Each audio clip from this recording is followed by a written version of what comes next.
Y ya estamos. Muy buenas noches, bienvenidos y bienvenidas a un miércoles más del Centro Astronómico Clavius de la Ibero.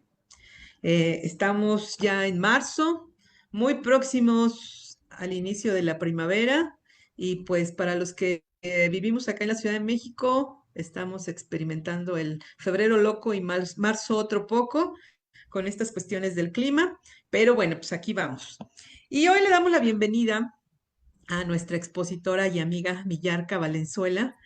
Bienvenida, Millarca, quien está aquí virtualmente gracias a esta modalidad en línea desde la hermana República de Chile. Bienvenida, muchas gracias por aceptar estar con nosotros. Sabemos que las diferencias de horario te ponen en un desfase un poco incómodo por la hora, pero bueno, pues lo agradecemos más.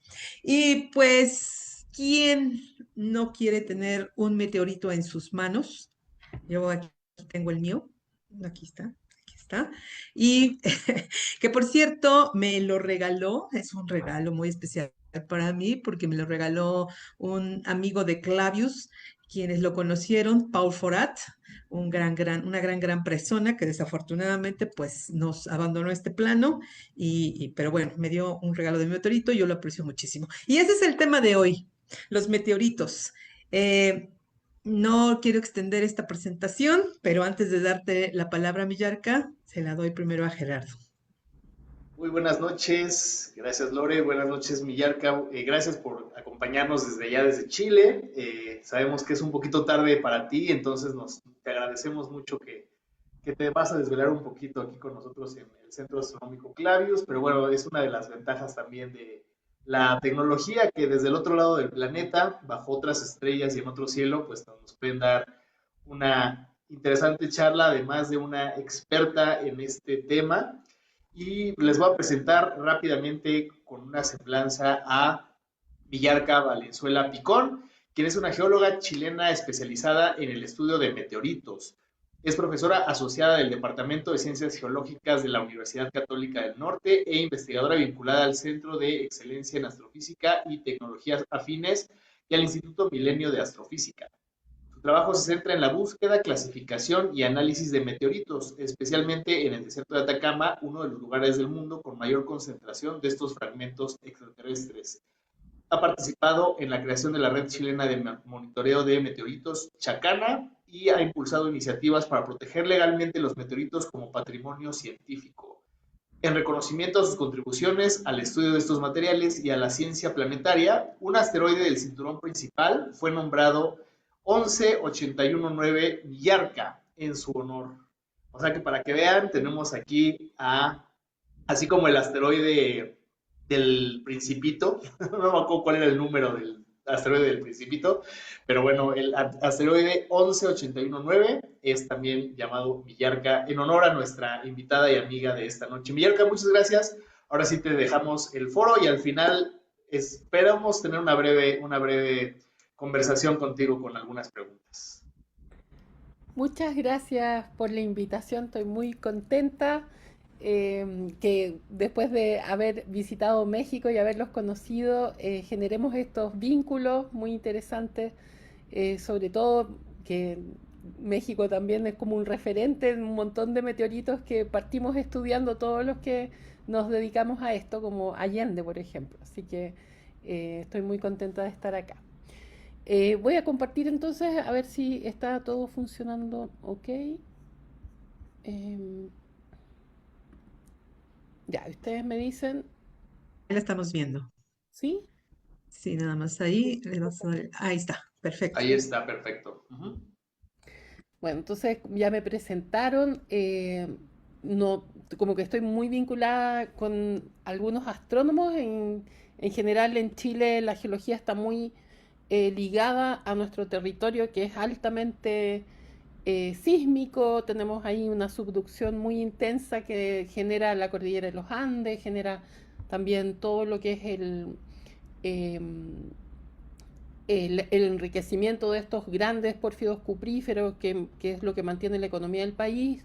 Entonces, en general, la geología ha estado muy ligada a cosas muy específicas de nuestro territorio, por lo que la ciencia de los meteoritos tardó en desarrollarse. De alguna forma fui una pionera en empezar a decir, oye, pero estas roquitas, quién las está estudiando? Y nadie las estaba estudiando. Así que ahí les voy a ir contando. Ay, no se mueve esta cosa. Ahí sí.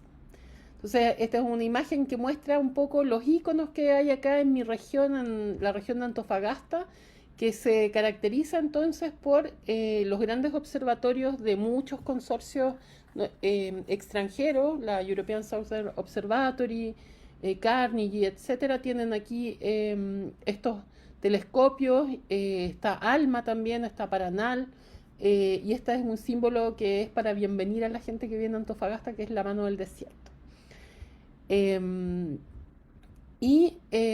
Justamente yo nací en esta región que es el núcleo del desierto de Atacama, y entonces lo que más teníamos eran estas noches oscuras, donde se veía así todas las estrellas imaginables e inimaginables, y andábamos buscando satélites, y bueno, siempre tratando de ver un ovni, nunca vimos.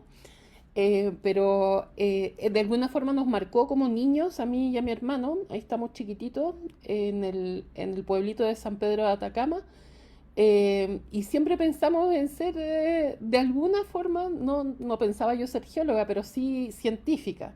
Y al final los dos nos convertimos en científicos, yo de las ciencias de la Tierra y del espacio, y mi hermano del mar. Es un científico del mar, porque eso es lo otro que también nos acompaña acá en Antofagasta, el Océano Pacífico en su gran esplendor, las montañas, y ese cielo maravilloso que hace que estén muchos de estos observatorios acá.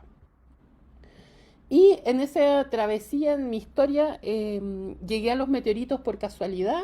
Mi primera pasión fue la astronomía. Me fui a estudiar a Santiago, desde acá, desde Antofagasta, a una de las pocas universidades que podía a lo mejor terminar siendo astrónoma, cuando todavía no existía la licenciatura en astronomía.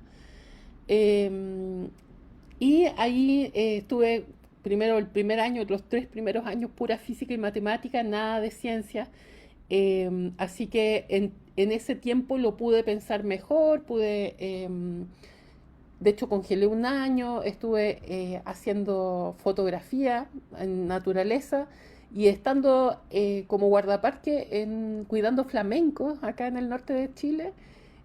Ahí me di cuenta que lo que quería era como aprender más que nada la física y la matemática que permitían entender los fenómenos naturales.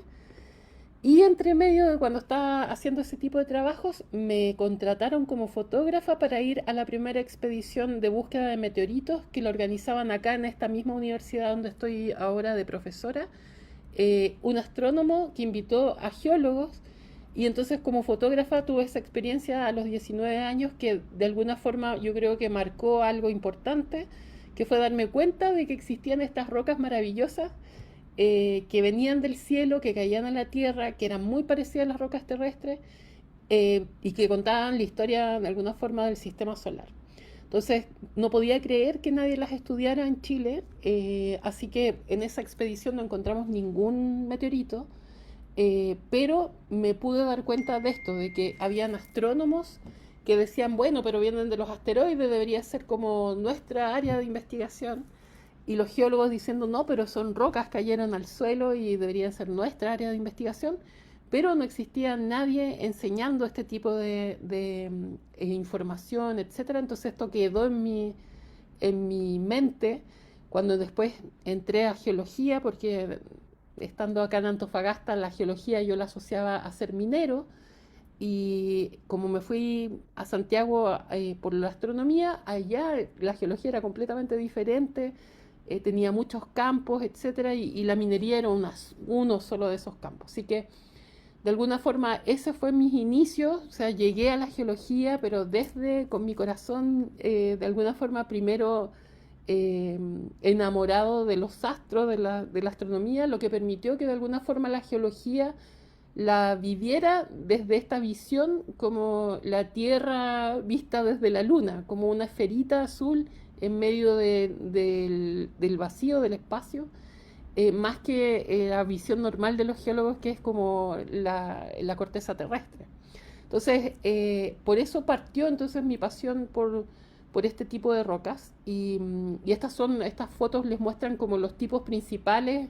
Cuando los vemos caer, siempre van a caer en alguna de estas clasificaciones más gruesas, que están asociadas entonces a lo que simplemente con el ojo desnudo, sin lupa, sin nada, podemos ver y reconocer. Entonces tenemos dos tipos de meteoritos importantes, que son estos, les llamamos stony meteorites o meteoritos rocosos, porque están constituidos de lo mismo que están constituidas las rocas en la Tierra, de silicatos principalmente, silicatos más de elementos más pesados como el hierro y el magnesio. Y este nombre que reciben, condrito a condrito, tiene que ver ya con una textura que la podemos detectar cuando hacemos corte de estas rocas y las miramos al microscopio. Y podemos ver entonces pequeños cóndrulos, que ahí se los voy a mostrar más adelante en la presentación, que le da el nombre al grupo. Y los condritos son más o menos el 90% de toda la... Ay, parece que apreté algo aquí. Bueno, no sé qué hice. Entonces, esos condritos, 90% de todo lo que cae en la Tierra, corresponden a este tipo de meteorito.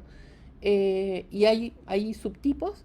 El acondrito sería como también una roca de silicatos, pero que perdió la textura inicial, que está asociada a procesos primarios, cosas mucho más primitivas.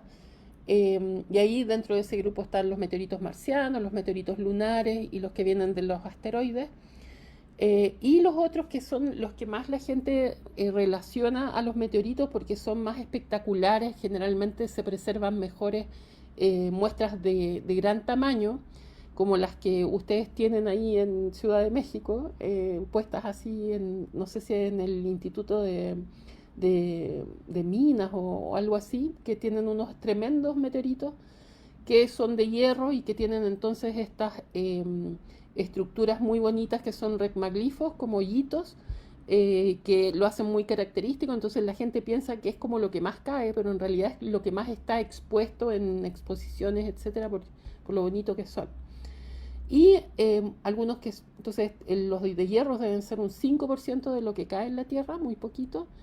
Y estos que son mixtos, o sea, este sería solamente de metal, y el mesosiderito que vemos acá sería una mezcla entonces de partículas que son silicatos. Aquí están estos amarillitos, son silicatos de hierro magnesio, que están entonces envueltos en el metal. Entonces es una fase intermedia entre los hierros y los rocosos. Entonces le llamamos mesosideritos o métalos rocosos, y son los más bonitos, los que casi toda la gente quiere tenerlos en sus colecciones, la gente que colecciona meteoritos. Y lo que vemos entonces es que también mucha gente habla, oh, sí, por ejemplo, ahora lo que comentaban con respecto al avistamiento de este bólido que vieron en Alemania, mucha gente se refiere a él así, cruzó un meteorito por el aire. Y no está bien dicho, porque los meteoritos solamente le llamamos a la roca natural, de origen natural, que sobrevivió el paso por la atmósfera, que es un gran evento pasar por la atmósfera de la Tierra, venir casi del vacío a grande velocidad, pasar por algo que cambia muy fuerte la densidad.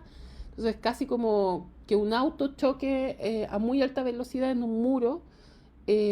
Por lo tanto, mucho de este material que entra entonces es atraído por la gravedad de la Tierra, se destruye al pasar por la atmósfera.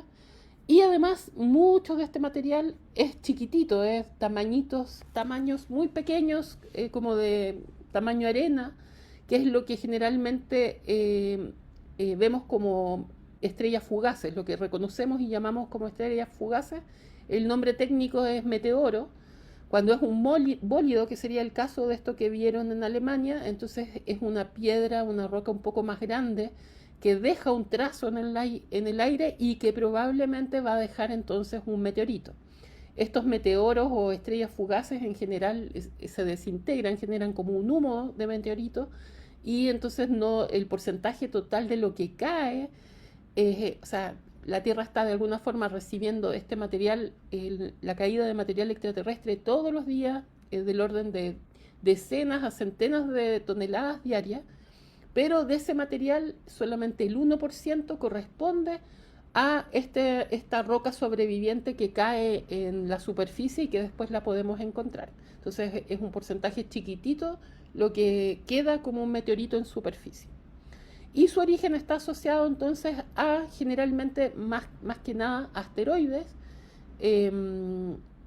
Eventualmente también se piensa que algunos tienen composiciones más ricas en elementos más volátiles, o sea, que tienen más gases y que tienen además a veces elementos como con minerales que tienen agua, hidratados en su o sea, como en su constitución, que piensan entonces que también algunos de estos meteoritos pueden ser provenientes de algún cometa. ¿Ya? Entonces ese es como el resumen de la nomenclatura que usamos en meteorito.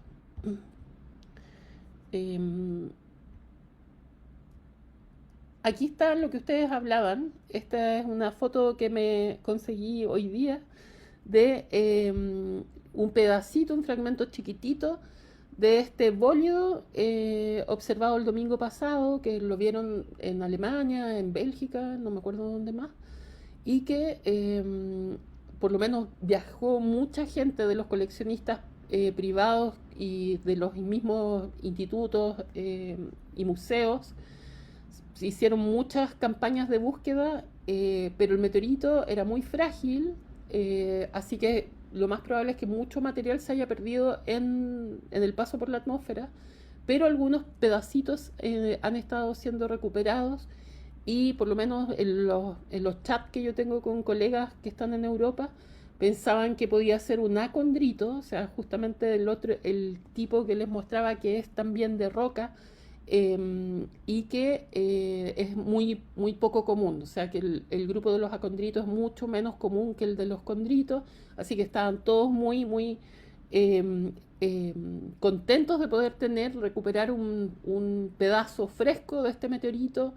Entonces algunos decían que podía ser una diogenita, otros ahí todavía nadie todavía lo está estudiando, o sea, me imagino que alguien lo debe estar estudiando, pero no sabemos a ciencia cierta de qué composición dentro de esos acondritos puede ser.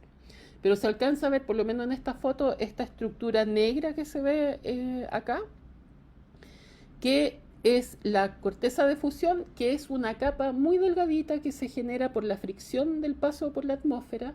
Entonces es menos de 1 milímetro de esta capita.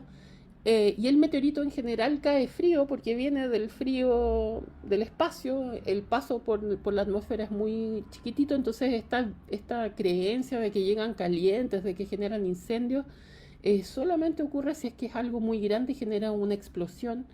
Entonces no es el caso de este meteorito. Ahí después podemos conversar un poco de eso. Y los meteoritos entonces de alguna forma en este movimiento de la Tierra alrededor del Sol vamos encontrando este material extraterrestre que va entrando todos los días como polvo fino en general, pero cuando quedan meteoritos entonces, bueno, son espolvoreados, como digo, aleatoriamente en todo el planeta, pero la acumulación puede generar, o sea, por producto de diferentes procesos, se puede generar esta acumulación en lugares preferenciales como son los desiertos,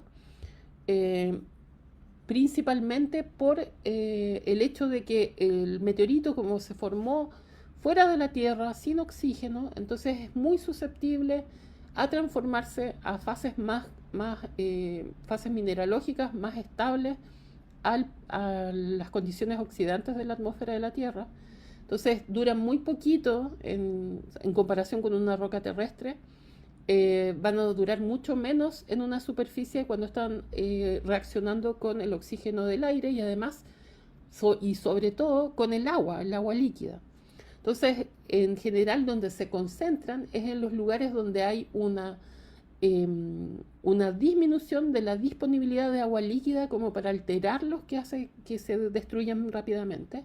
Y esa es la razón por qué los principales lugares donde la gente busca meteoritos por mucho tiempo fue el norte del Sahara, también acá en Australia, etc.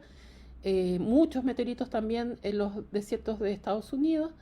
y muy poquitos casi, o sea, por lo menos cuando yo estaba estudiando geología todavía no había mucha información sobre meteoritos en Sudamérica propiamente tal, aparte de los que habían sido vistos caer, había muchos meteoritos caídos en Brasil, en Argentina, pero muy poquitos estos por la búsqueda sistemática de ellos en el desierto.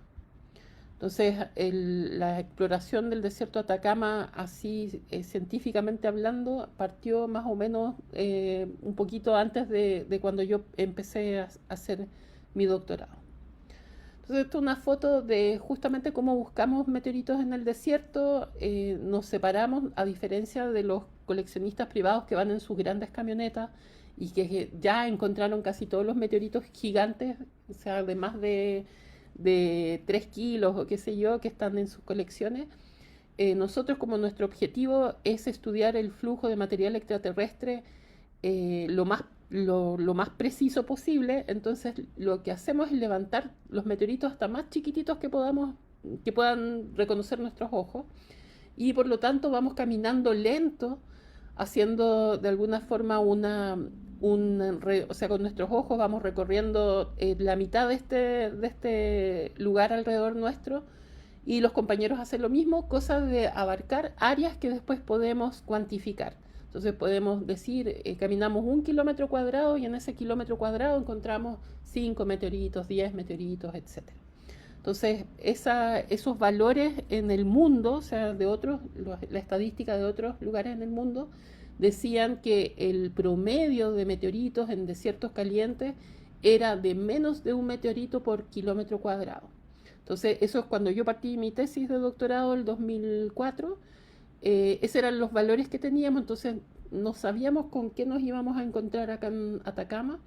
Y eso es un poco lo increíble que fue hacer esta tesis y descubrir, porque primero mi tesis era estudiar cómo se iban transformando estos meteoritos del desierto con respecto como a su meteorización, o lo que le hacía el medio a ellos, y datarlos para saber cuánto tiempo habían estado en el desierto. Y o sea, partí con meteoritos de gente que ya había recolectado meteoritos, coleccionistas privados, pero después del segundo año nos animamos a ir a buscar con mis colegas con los que me asocié para hacer este estudio, que eran franceses. Dijimos, ¿por qué no vamos a buscar nuestros propios meteoritos? A pesar de que había un paper que decía que Atacama era el peor lugar para buscar meteoritos porque todas las rocas, por ser un lugar volcánico, que todas las rocas parecían meteoritos, así que era un quebradero de cabeza ir a buscar meteoritos. Eso decía ese paper, entonces estábamos medio asustados.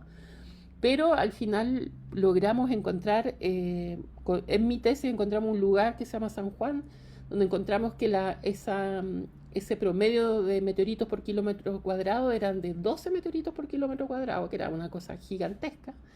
Y más adelante otras estudiantes de doctorado encontraron para otros sectores, el mío era San Juan, la de los otros sectores, el Médano, etcétera, otros lugares, encontraron sobre 100 meteoritos diferentes por kilómetro cuadrado, y ahí se generó la locura, todo el mundo empezó a venir a Atacama, como de alguna forma se transformó en la meca del meteorito. Entonces hay otra imagen de cómo buscábamos. Partimos yendo con una camioneta, 4 personas, así que encontrábamos súper poquitos meteoritos por expedición. Las expediciones duraban más o menos 10 días. Pero en la medida en que hicimos este primer descubrimiento del área de San Juan, después del área del Médano, empezaron a poner más fondos los franceses para que vinieran por lo menos 10 personas mínimo. Y en específico, en esta de noviembre del 2017, llegamos a ser 18 personas buscando meteoritos, así que fue una campaña inolvidable en ese sentido, con mucho más dificultades para la logística, pero logramos encontrar cerca de 200 meteoritos en esa expedición, más o menos en 10 días. El otro lugar donde se buscan meteoritos y que de alguna forma es el casi gran parte como de todos los meteoritos que están en las colecciones del mundo, una buena parte viene entonces de la Antártica, sobre seguramente como casi el 40, no, 60% de los meteoritos vienen de la Antártica. Entonces, acá se hacen estas expediciones en el verano. Todos estos puntos azules son los lugares donde han sido encontrados meteoritos en las bases asociadas a Estados Unidos, y esto ha ido aumentando. Ahora hay muchos países que están buscando meteoritos en Antártica, y como distribución de los puntos no es aleatoria, es justo siguiendo las montañas transantárticas, debido a que, a diferencia de ciertos calientes donde el meteorito cae ahí y si es que no pasa nada, o sea, si es que no hay un aluvión o algo, el meteorito va a seguir estando ahí. A diferencia, en la Antártica los meteoritos caen en el hielo y el hielo se mueve. Entonces, en general, genera una concentración mecánica debido al movimiento de estos hielos que chocan con las montañas, y entonces ahí empiezan a exhumar cualquier cosa que hayan transportado, incluso un avión si cayó encima de un glaciar, va a terminar ese avión llegando a las montañas dependiendo de la dirección del movimiento de los hielos. Entonces, este es uno, aquí la estrellita roja muestro dónde está la última base de Chile. Casi todas las bases científicas están en la península, pero la península sigue siendo un lugar con mucha agua líquida, a diferencia de la parte continental de la Antártica, que tiene, o sea, el agua está sólida y por lo tanto no meteoriza, o sea, no genera la alteración de estos meteoritos, y por lo tanto también pueden sobrevivir mucho tiempo en la Tierra en estos lugares. Entonces, también es un lugar muy, muy interesante para visitar, pero con muchos desafíos en lo logístico, en la organización de las expediciones. Y Atacama resulta ser un lugar muy interesante, producto de esta configuración asociada a tener acá por tener acá la corriente de Humboldt, que es una corriente muy fría. Entonces, incluso en estas latitudes altas, todo el mundo dice: ay, Millarca, te estás con tu verano ahí yendo a la playa. Bueno, la playa sigue siendo súper helada, el agua, eh, pero es justamente lo que genera la condición que permite que tengamos el desierto más árido de la Tierra, porque tenemos la configuración, como les decía, de una doble cordillera. Entonces tenemos por un lado la cordillera de la costa, que hace el bloqueo de toda la humedad que viene del Pacífico, y la cordillera de los Andes, aparte de esta precordillera, que genera entonces un biombo con respecto a la humedad que viene desde el Amazonas y desde el Atlántico, que ocurren estos monzones de verano. Por lo tanto, las pampas de la depresión intermedia probablemente no ven agua en siglos y milenios. Y esa es la razón por la cual los meteoritos son tan bien preservados en estos lugares. También podemos encontrar algunos meteoritos en estos otros lugares, pero mucho menos comparado con las densidades que encontramos en las pampas de la depresión central. Y lo que sabemos es que estos materiales de alguna forma son como muestras, como los geólogos que vamos a los afloramientos con un martillo a sacar la muestra. Entonces, cuando llega un meteorito a la Tierra no sabemos bien de dónde viene, pero a través de estar vigilando con telescopios estos bólidos que pasan, uno puede hacer la reconstitución de las órbitas de entrada, y eso ha aumentado mucho la estadística para saber que gran parte de estos bólidos que podemos ver vienen del cinturón de asteroides. ¿Ya? Entonces, la fuente principal de este material que entra al sistema solar interno que vemos acá es el cinturón de asteroides, con algunas otras también que llegan de planetas como Marte o la Luna. Entonces acá en planta vemos este grupo grande entonces de asteroides del cinturón principal, pero además algunos que son los que están en órbitas que cruzan las órbitas de los planetas internos, que además representan parte de lo que es las campañas de observación para detectar estos asteroides tienen foco justamente porque tienen mayor probabilidad de cruzarse con la órbita de la Tierra y generar eventualmente un impacto. Entonces ahí tenemos, bueno, y de Marte y la Luna generalmente ocurre esta caída de meteoritos asociados, producto de los mismos impactos que llegan y que pueden ser muy energéticos en este tipo de planetas que tienen baja gravedad y por lo tanto la velocidad de escape es mucho más baja que por ejemplo en la Tierra y por lo tanto no es tan difícil sacar un pedacito de la corteza de Marte o de la Luna y dejarlo orbitando y eventualmente que caiga en la Tierra. Entonces tenemos dentro de la colección de meteoritos ahí varios marcianos y varios de la Luna. Ah, y aquí está la posición, bueno, eso es lo que yo me enteré googleando el asteroide Millarca, que está en una posición media del cinturón de asteroides y que esperamos que ahí se quede y no nunca cause ningún problema. Y entonces lo que nosotros estamos haciendo desde Chile es esto, o tratamos de hacerlo, porque actualmente con la cantidad de gente extranjera que viene a buscar meteoritos a Chile, ya no tenemos la certeza de que los lugares donde estamos encontrando los meteoritos estén prístinos.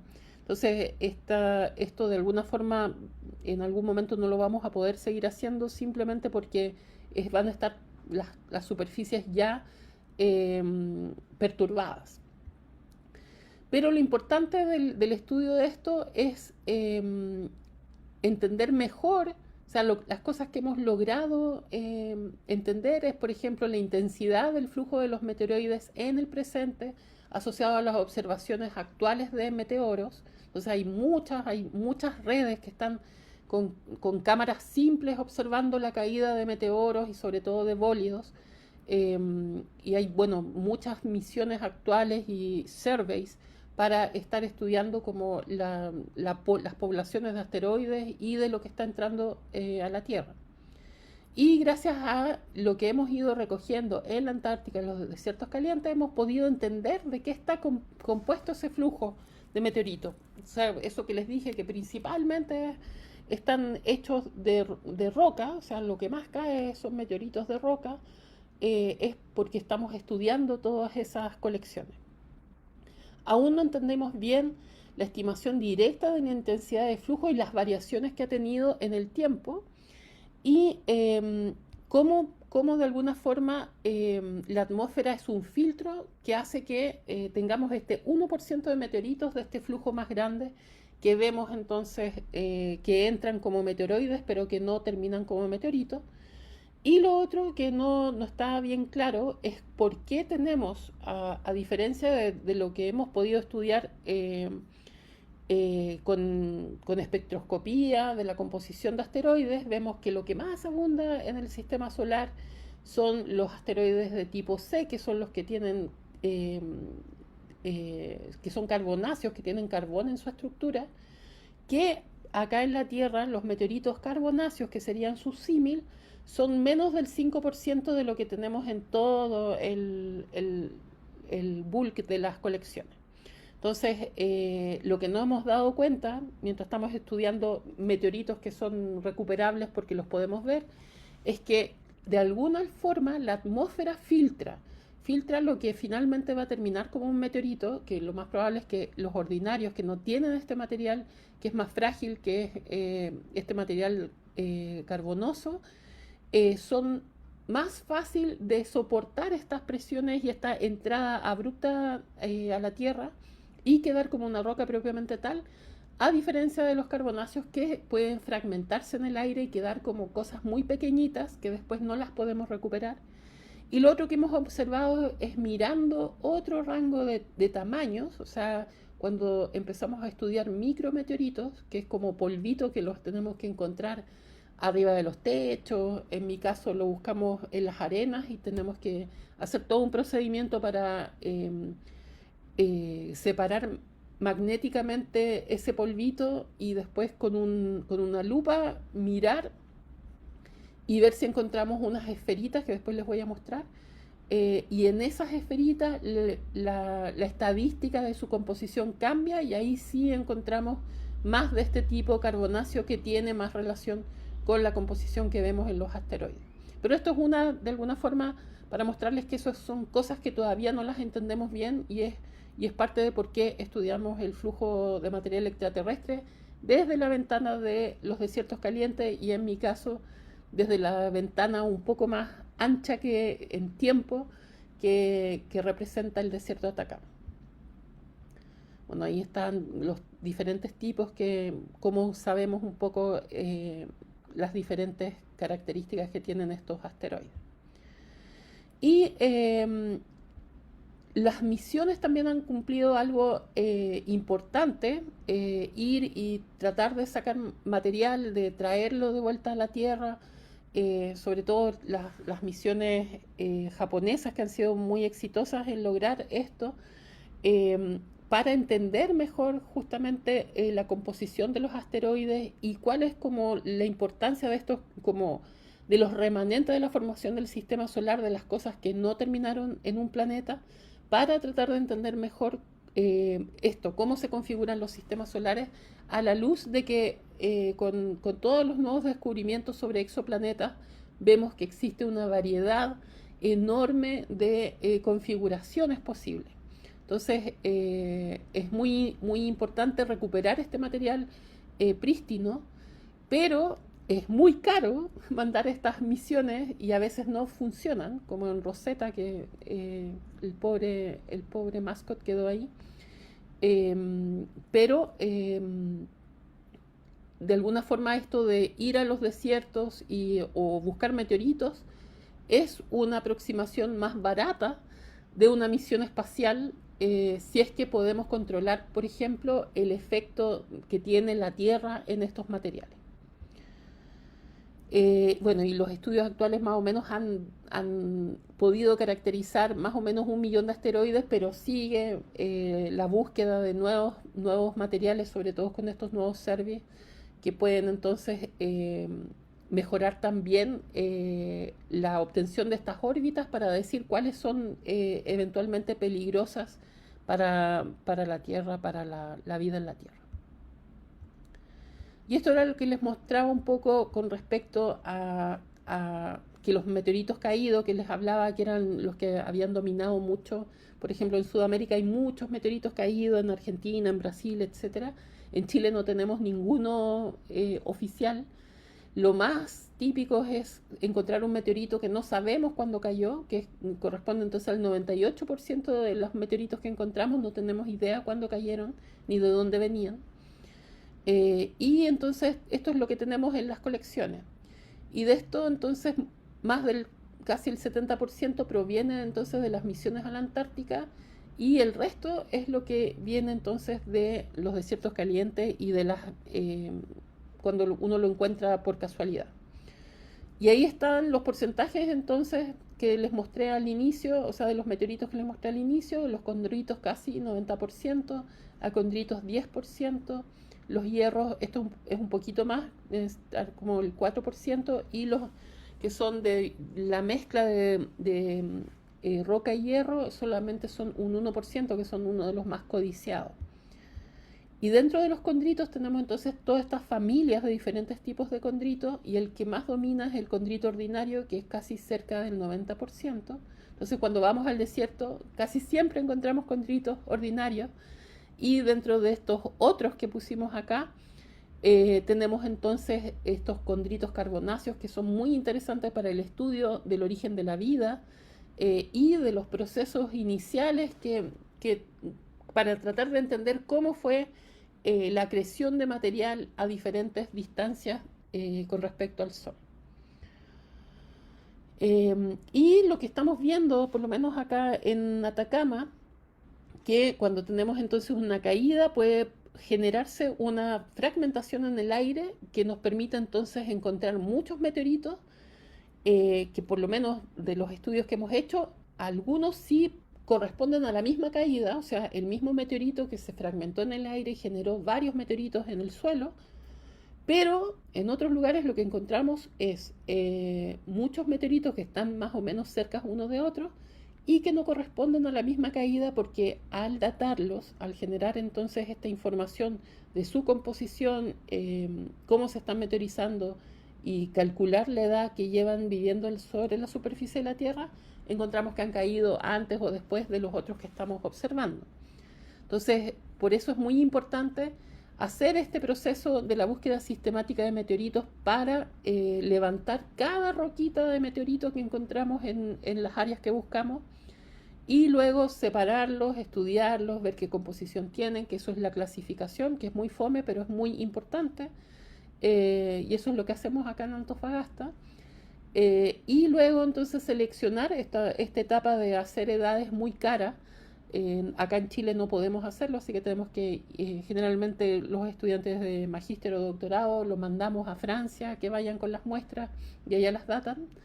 Se datan con carbono 14, se databan con carbono 14 en general para el resto de los desiertos, pero como Atacama es más antiguo, es un desierto que tiene más o menos sobre 20 millones de años de antigüedad, entonces tenemos poblaciones de meteoritos que son bastante más viejas que el promedio de las edades terrestres de meteoritos de desiertos calientes, que eso es más o menos 12.000 años de promedio, que es poquito. En Atacama tenemos promedio en algunos lugares de 700.000 años. Entonces tuvimos que usar otro método que es el cloro 36. Ahí yo creo que les voy a mostrar más adelante eso. Y con eso entonces podemos ver cuáles son las tasas de meteorización y podemos estudiar varias cosas asociadas no solamente al meteorito propiamente tal, sino que a las superficies del desierto, que es algo muy interesante desde el punto de vista geológico. Ahí está un gráfico que muestra entonces el número de meteoritos. O sea, aquí está Antártica, donde están las máximas lugares donde se han encontrado casi 10.000 meteoritos. Ahí, como pueden ver, acá está la península que conecta ahí donde están las bases chilenas. Aquí están estos números asociados, bueno, esto es de hace unos años atrás. Entonces, en la región, en Sudamérica, Atacama es el lugar donde más meteoritos encontramos, más o menos del mismo orden de lo que se encuentra en diferentes desiertos en Estados Unidos, y menos que lo que se ha encontrado históricamente. Nosotros llevamos mucho menos tiempo buscando meteoritos en Chile que lo que se ha buscado, que es histórico la búsqueda de meteoritos en el norte de África. Y entonces tenemos estos fenómenos de concentración que les explicaba al inicio. Esta es la expedición que les hablaba yo del 2017, donde fuimos muchos, de muchos países diferentes. Éramos un grupo como de 5 chilenos y el resto eran franceses, marroquíes, iraníes, hay de todas las naciones, italianos, etc. Entonces, muchos son físicos, que en general todos están de una u otra forma trabajando con meteoritos y ocupan estas instancias de terreno como para aprender las cosas que solo se aprenden en terreno. Y así se ven más o menos las superficies en el desierto de Atacama. Son superficies muy antiguas donde no ha llovido en mucho tiempo, y por eso es fácil de observar en lugares que tienen buen contraste, como esta, que es una ignimbrita, es una roca volcánica ácida de un color suavecito. Entonces es muy fácil el contraste con una roca más oscura. En general los meteoritos en Atacama se ven de color café, chocolate. Entonces podemos fácilmente reconocerlos, pero no siempre tenemos superficies tan bonitas como esta. A veces es muy difícil encontrarlos. Y otra cosa que ocupamos como un criterio en este tipo de desiertos que tiene mucha roca, o sea, no es un desierto de arena, sino que es más rocoso, es encontrar lugares donde se puedan encontrar de estos que se llaman ventifactos, que son rocas terrestres que han sido expuestas, o sea, nunca han cambiado la posición en que han estado porque no ha habido movimientos del terreno, no ha habido aluviones, no han habido ríos, no hay agua, no hay nada, y por lo tanto han estado quizás millones de años en la misma posición y empiezan entonces a reflejar en su superficie cómo el viento ha ido variando y cómo de alguna forma esculpe el viento este tipo de estructuras que generan pirámides, por ejemplo, y que muestran entonces para nosotros es una evidencia muy importante encontrar este tipo de evidencias porque entonces sabemos que la superficie ha estado estable por mucho, mucho tiempo. Entonces ese es un tip de búsqueda que tenemos, pero no siempre se conservan rocas de este tamaño como para poder saber a ciencia cierta si es una superficie antigua. Esto también es una roca terrestre volcánica que producto de estar en esa posición por tanto tiempo generó esta estructura piramidal muy, muy bonita y que además nos permite entonces decir este puede ser un potencial buen lugar para buscar meteoritos. Y otra cosa que se da cuando no encontramos estas rocas más grandes, más cohesivas, encontramos lo que conocemos como pavimento del desierto, donde el viento ha sido capaz de volar toda la partícula fina y deja entonces como un caminito de puras roquitas más o menos del mismo tamaño que permiten también entonces saber que en ese lugar el viento ha estado actuando por mucho tiempo, generando esta geomorfología y que también es un buen síntoma de que podría ser una superficie vieja y que entonces la acumulación de meteoritos puede haber ocurrido.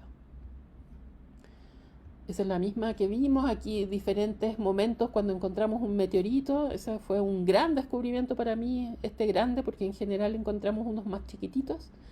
Y bueno, es toda una experiencia irlos a buscar, sufrir la frustración de estar 3 días sin encontrar nada y están caminando desde las 8 de la mañana hasta las 5 de la tarde. Entonces cuando cualquiera del grupo encuentra un meteorito es un evento muy importante para el resto porque sube al tiro la esperanza de encontrar más. Y entonces aquí esto es lo más típico, encontrarse rocas que sí se parecen a los meteoritos y por lo tanto cuesta mucho, para el ojo es muy cansador tratar de diferenciar todas las rocas oscuras que estamos encontrando. Entonces ahí yo les puse que más o menos son miles a millones de rocas por un solo meteorito, entonces es un trabajo bastante agotador, pero que el ojo se va acostumbrando a integrar toda la información como para descartar lo que no es un meteorito después de un poco de entrenamiento. Entonces ahí yo les pregunto, para ustedes, entonces si yo digo que esta es la roca 1, la roca 2, la roca 3, la roca 4, 5, 6, 7, 8, 9, 10 y 11, entonces, ¿cuál es el meteorito ahí? ¿Alguien podría decir? Quieren, lo pueden escribir en el chat y quienes están en Facebook nos pueden escribir en los comentarios y le damos por último, lectura. se lo dejan para ustedes. Entonces, esta es la 1, 2, 3, 4, 5, 6, 7, 8, 9, 10, 11. Entonces, vamos a ir después a ver en el chat la estadística. Quienes dijeron que era 1, quién era 2, quién era 3, ahí vemos cuáles son. Pero, para que vean, así es más o menos la realidad cuando estamos en el desierto. El único que es meteorito acá es el 2. Entonces, si ven, se parece mucho a este de acá, a este de acá, así que es de verdad, este incluso se ve muy parecido a otros meteoritos, el color además puede variar de lugar en lugar, así que no es fácil. Entonces son muy poquitos meteoritos por persona por día cuando estamos en las expediciones. Y solamente esta búsqueda a pie nos permite encontrar cosas muy chiquititas. Hay gente que es muy, o sea, de los buscadores, hay gente como que tiene su perfil y, por ejemplo, están mirándose los pies. Entonces, a lo mejor pierden un montón de meteoritos alrededor porque están solamente enfocados en mirar lo que está cerca de sus pies. Entonces, nosotros tratamos de decirle, no, tienes que mirar los pies y después mirar muy allá, hasta 5 metros de distancia hacia ti, como para poder ver todo el resto. Pero sabemos que existe como un bias asociado entonces al mismo buscador. Entonces se puede calcular cuál es la cantidad de meteoritos que no encontramos producto justamente de la falla nuestra propia falla de que a lo mejor estamos solamente mirando muy cerca de nuestros pies, etc. Entonces generalmente los que buscan cosas muy cerca de sus pies pueden encontrar cosas chiquititas de este estilo que son hasta de menos de 10 gramos. Entonces, y eso permite entonces tener una estadística mucho más robusta con respecto al flujo. O sea, poder ver toda la diversidad de meteoritos, también calcular la distribución de masa de los fragmentos que encontramos de esos meteoritos, para entender un poco mejor qué es lo que está cayendo en la ventana de tiempo que ellos muestran, que en este caso es del orden de hasta 3 millones de años.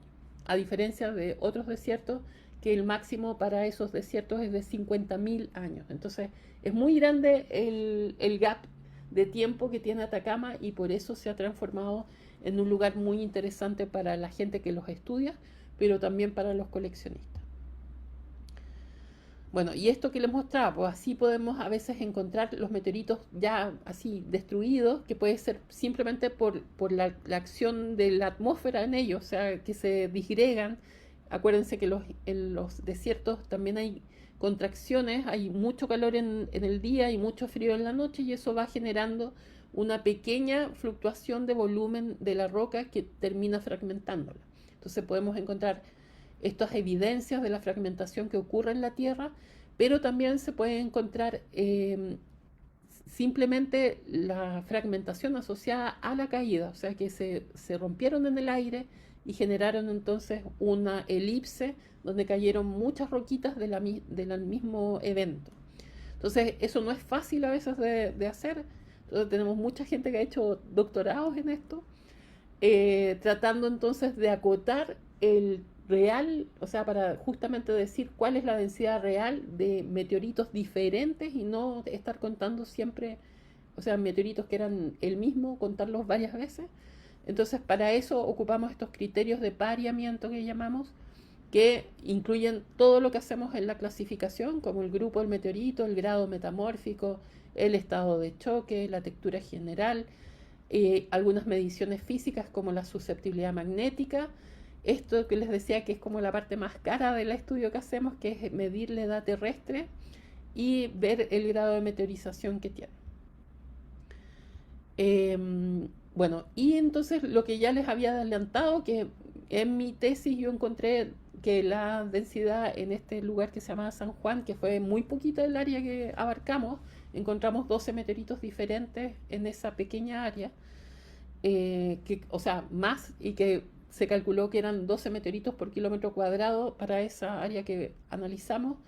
Pero en el médano, que lo hizo otra estudiante, Aurora Hatzler, encontró la variación entre 152 a 225 meteoritos diferentes, mayores a 10 gramos por kilómetro cuadrado.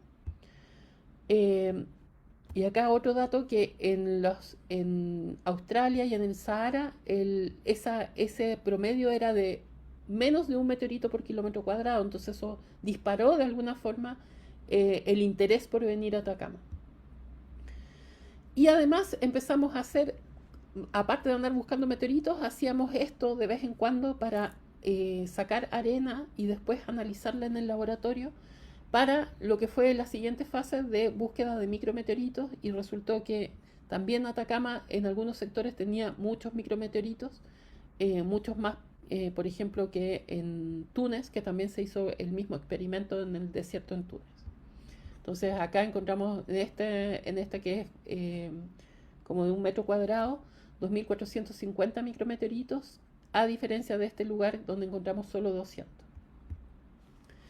Y esto de las edades que les contaba, que es lo más caro, entonces lo podemos hacer con estos isótopos que se generan gracias a la interacción de la materia mientras está en el espacio con los rayos cósmicos, que pueden ser rayos cósmicos galácticos o rayos cósmicos solares.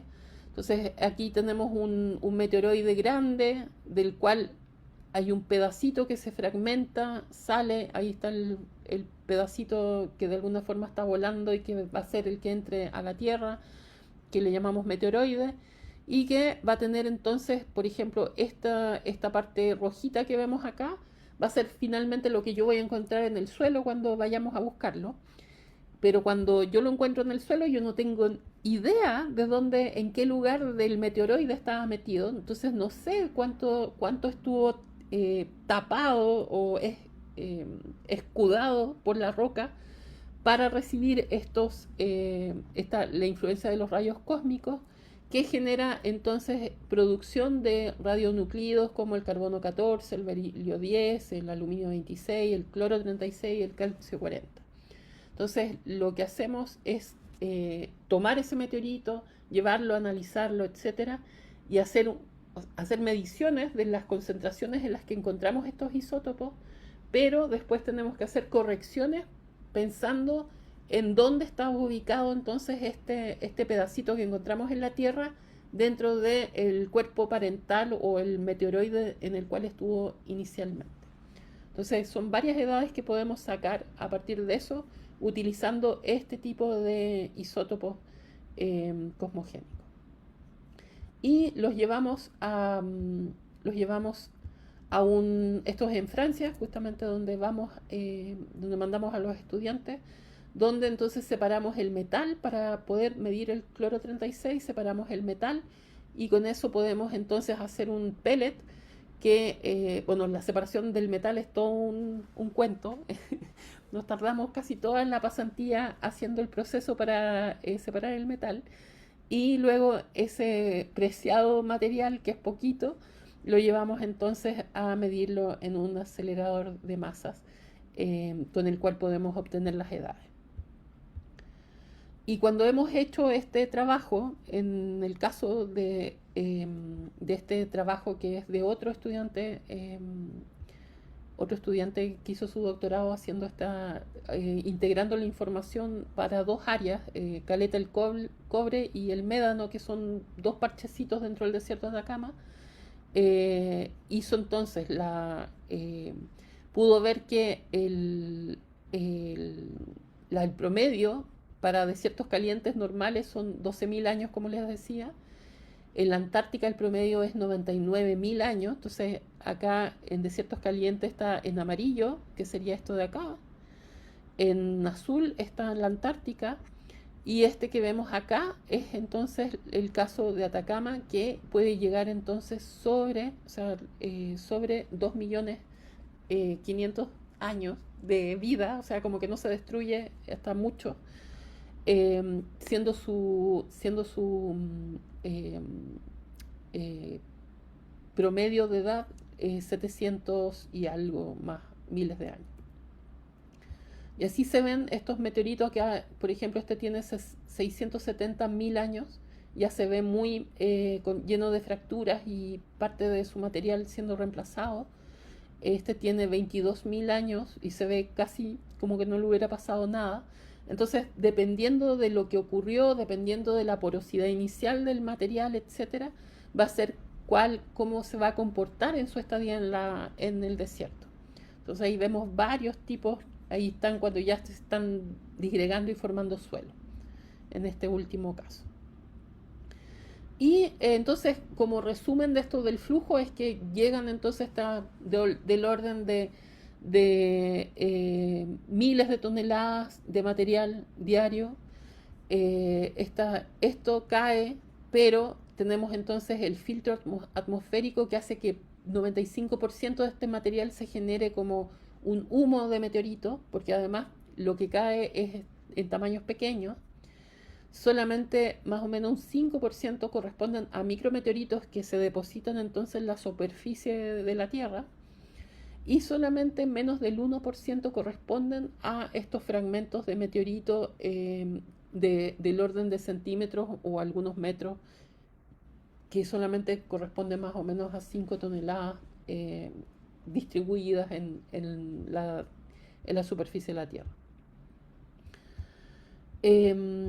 Bueno, y lo importante de todo este trabajo que nosotros hacemos en Atacama es justamente venir a agarrar todos esos meteoritos, ese 90% que son los condritos carbonáceos, condritos ordinarios, que ya los conocemos bien, pero eventualmente cuando aumentamos entonces el número de hallazgos, empiezan a aparecer cosas más raras. Los meteoritos que son menos representativos del flujo empiezan a aparecer también en las colecciones, y eso nos permite ir haciendo estudios ya más como a tratar de resolver preguntas científicas más complejas asociadas a los procesos que están mostrando los meteoritos en diferentes etapas del sistema solar. Entonces, cuando somos muy afortunados, encontramos estos condritos carbonáceos, que son los más lindos, en el sentido en que tienen muy bien preservados estos cóndrulos, que son esferitas que alguna vez fueron gotitas de un fundido de composición silicatada de hierro y magnesio, que se enfriaron y fueron entonces sumados a la acreción del polvo que estaba en la nebulosa solar, generando estas texturas, que es lo que le da el nombre al grupo de meteoritos cóndritos, por la presencia entonces de estas esferitas que llamamos cóndrulos. Y aparte de estos cóndrulos podemos encontrar estas como nubecitas blancas que ven acá, que son los primeros condensados de la nebulosa como sólidos. Fueron entonces estas estructuras que se llaman inclusiones calcoalumínicas, que son los elementos más que hemos datado, como lo más antiguo que hemos datado en el sistema solar, que tienen 4.568 millones de años y que son entonces más antiguas que la misma roca que lo contiene, y son más antiguas que los planetas, que finalmente estos son los ladrillos de construcción de los planetas. Esta es la visión que tenemos cuando lo miramos en un corte en el microscopio. Entonces hay meteoritos que tienen mucha densidad, o sea, que nos permite ver justamente en qué lugar dentro de la nebulosa solar se formó esto. Entonces, un meteorito que tiene esta cantidad de cóndrulos está en un lugar donde había una alta densidad de polvo, de materia que estaba generando esto, a diferencia de otros que tienen muy poquito y lo que más tienen es matriz, donde podemos encontrar la matriz, lo que está entre medio de estos cóndrulos, y nos permite entonces ir descifrando lugares en los cuales se fueron formando estos meteoritos. Y los lugares obviamente tienen también está asociado a esos lugares la distancia que están con respecto al Sol, y eso además marca qué tipos de minerales se van a formar, asociados a la fugacidad de oxígeno, a si era un sector oxidante, si era un sector reductor, etc. Entonces todo ese tipo de información desde la geología y la mineralogía podemos obtener como datos muy certeros con respecto a rangos de temperatura, a rangos de presión, a rangos de fugacidades de oxígeno. Entonces es un material muy, muy valioso para ponerle números a cómo varía entonces estos valores dentro de un sistema planetario al inicio, cuando está todavía formando planetas. Así se ven los cóndrulos. Entonces también podemos sacar información sobre las tasas de enfriamiento que han tenido estos elementos que fueron una gotita de fundido.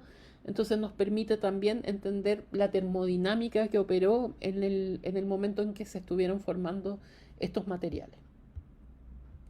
Entonces, como resumen, puedo decir que tenemos meteoritos que están de alguna forma mostrando diferentes épocas en la evolución, en la formación y evolución del sistema solar, con entonces meteoritos, este 90 y tantos % de condritos que nos permiten mirar este momento de la acreción, donde teníamos todavía materiales heterogéneos conviviendo, metal, silicatos, gases, etcétera, y que los podemos ver entonces en estas rocas como una foto automática que quedó congelada en el tiempo.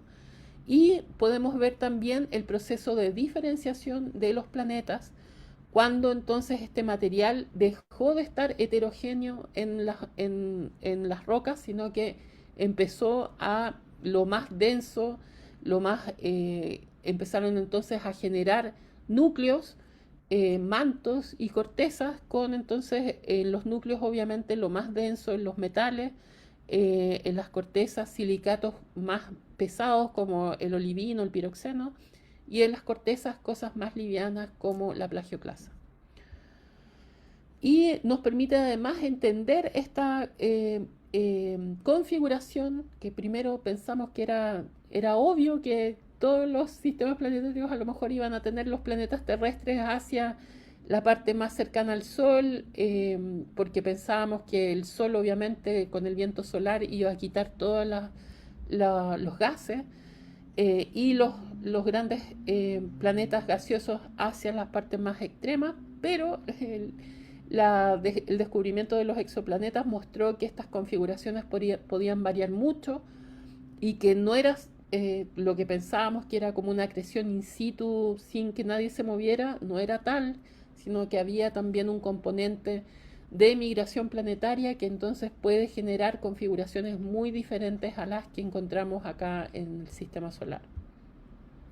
Entonces aquí se ven otros mundos, otros planetas y esta gran área de la astronomía que ha avanzado mucho en los últimos 20 años.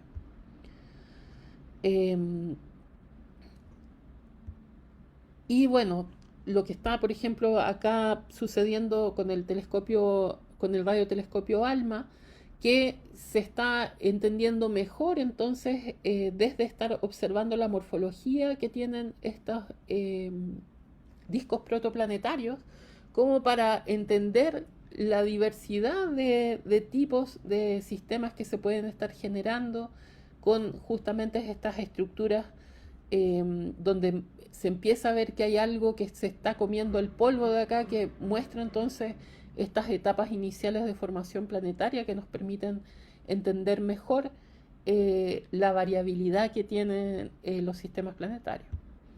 Entonces acá les muestro también el trabajo pionero de la recién graduada doctora Grace Batalla, una geóloga que hizo su doctorado en astrofísica para entender justamente la conexión de meteoritos, cómo usamos meteoritos. Ella de hecho utilizó los meteoritos que yo usé en mi tesis de doctorado para analizarlos con espectroscopía de infrarrojo y mejorar la información de los catálogos justamente para interpretar los espectros de discos protoplanetarios utilizando los datos como un análogo planetario, de alguna forma un análogo del polvo de las nebulosas del disco protoplanetario, para mejorar entonces todos los parámetros que permiten entender la naturaleza del polvo en este estado.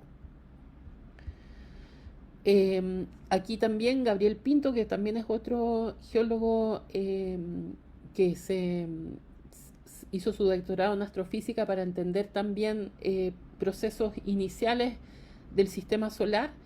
Hizo una compilación de todos los lugares actuales donde estamos encontrando meteoritos en el desierto de Atacama, acá está Antofagasta, viendo también este tema de la meteorización para entender bien qué es lo que se preserva, qué es lo que se preserva mejor. Entonces ahí está la Pinto et al. 2024, es muy interesante para el que lo quiera buscar. Y un poco lo que hacemos en conexión, varias universidades en Chile, estamos unidas como para hacer diferentes pasos de la investigación de meteoritos. En Antofagasta tenemos un laboratorio para generar briquetas y para poder estudiarlas con el microscopio, pero llevamos las muestras a otros laboratorios para otro tipo de análisis, que incluyen difracción de rayos X, análisis de inclusiones fluidas, Raman, geoquímica, etcétera, que nos permite entonces ver desde procesos primarios de condensación y acreción de estos sólidos,